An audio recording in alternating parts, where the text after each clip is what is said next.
নমস্কাৰ বন্ধুসকল, মই বৰ্তমান ক'ত আছোঁ আপোনালোকে শুনিলে হয়তো আচৰিত হৈ যাব। কাৰণ মই বৰ্তমান আছোঁ আমাৰ অসমৰ অতিকৈ জনপ্ৰিয় এখন নদী, যিখন নদীৰ নামেই হৈছে সোৱণশিৰি, সোণৰ শিৰি। আৰু সেই নদীখনৰ অৱস্থা দেখিলে আপোনালোকৰো বেয়া লাগিব, কাৰণ মোৰতো অৱস্থা কাহিল। কাৰণ কেতিয়া মৰোঁ কেতিয়া বাচোঁ ঠিক নাই। কাৰণ আপোনালোকে চাওক, এই যে নদীখন, এই নদীখনৰ সোঁমাজত আছোঁ। এই নদীখনৰ যিডোখৰ অংশত মই আছোঁ সেইডোখৰলৈ নাৱৰ যিডাল লগি হয়, সেই লগিডালেও ঢুকি নাপায়। এনেকুৱা এডোখৰ ঠাইত আধা ঘণ্টাৰ ভিতৰত মই থিয় হৈ আছোঁ। মোৰ ভৰিকেইটালৈ দেখাই দিয়া। এফালে চাওক, মোৰ ভৰিৰ তলত কি আছে? পানী নাই, শিলগুটি, বালি, মেটেৰিয়েল যিবিলাক আমাৰ নদীত থাকে। কাৰণ আপোনালোকে শুনিলে হয়তো ভয় খাব, আধা ঘণ্টাৰ ভিতৰত নদীখন একেবাৰে শুকাই শেষ হৈ গ'ল। আৰু যদি আধা ঘণ্টা ৰখোঁ তেতিয়াহ'লে আপোনালোকে এইফালে চাওক, যিখিনি পানী আপোনালোকে দেখা পাই আছে সেই পানীখিনিও খতম হৈ যাব।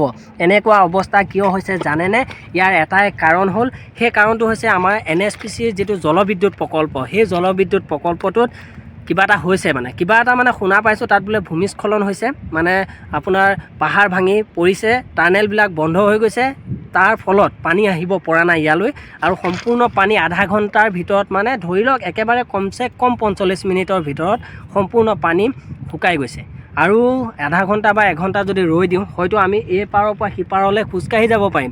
এতিয়া যাব পাৰিম, অকণমান সাঁতুৰিব লাগিব মাজত, কিন্তু আধা আধি মই খোজকাঢ়ি পাৰ হৈ যাব পাৰিম। এনেকুৱা অৱস্থা কিয় হৈছে আপোনালোকে নিশ্চয় জানে।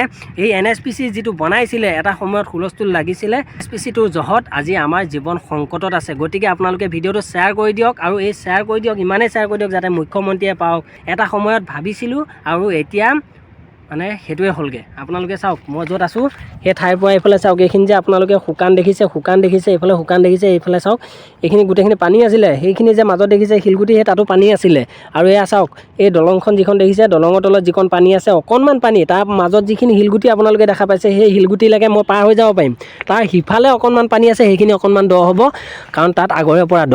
আৰু বাকী এইফালে আপোনালোকে চাওক, এই যে পাৰটো দেখিলে, সেই পাৰটোৰ পৰা আপোনালোকে ইয়ালৈকে চাওক, পানী শুকাই গ'ল একদম আধা ঘণ্টাৰ ভিতৰত। আৰু বাকী কিমান সময়ত শুকাব সেইখিনি মই ক'ব নোৱাৰিছোঁ, কাৰণ আপোনালোকে নিশ্চয় গম পাইছে, আধা ঘণ্টাত তাৰ পৰা ইয়ালৈ 100 ফুটতকৈ বেছি হ'ব।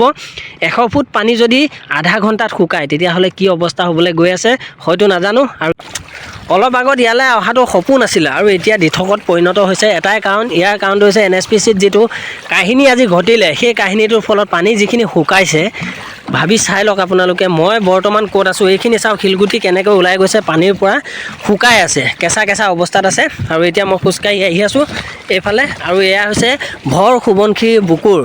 আৰু এই ভৰ সোৱণশিৰি বুকুত বৰ্তমান মই থিয় হৈ আছোঁ। যি কি নহওক, এতিয়া আহিছোঁ আপোনালোকক দেখুৱাবলৈ বুলি। এয়া চাওক, এই যে গৰাটো আপোনালোকে দেখা পাইছে, একেবাৰে দূৰত পানীৰ পৰা আঁতৰত, সেই গৰাটোত আছিলে পানী আধা ঘণ্টাৰ আগত। আৰু এতিয়া মই একেবাৰে পাৰ হৈ আহিছোঁ আপোনাৰ, আৰু অলপমান গ'লেই হয়তো মই ইটো পাৰ পামগৈ, যিটো চাউলধোৱা বুলি কয়।